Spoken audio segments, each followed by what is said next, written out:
Shiv Mahimna Stotram. 5 stanzas.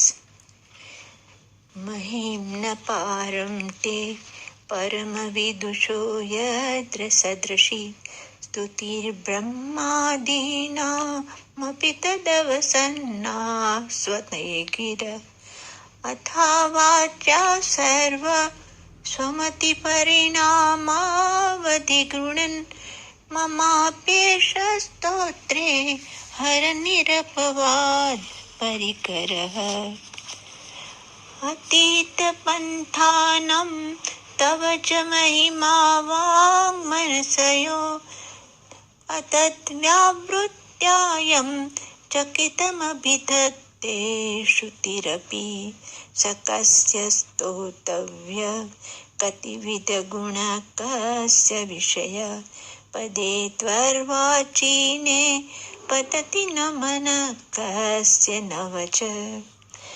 मधुस्फीता वाच परमामृतं निर्मितवत् तव ब्रह्मन् किं वागपि सुरगुरोर्विस्मयपदम् मम त्वेतां वाणीं गुणकथनपुण्येन भवत पुनामीत्यर्थेऽस्मिन् पुरमथनबुद्धिर्व्यवसिता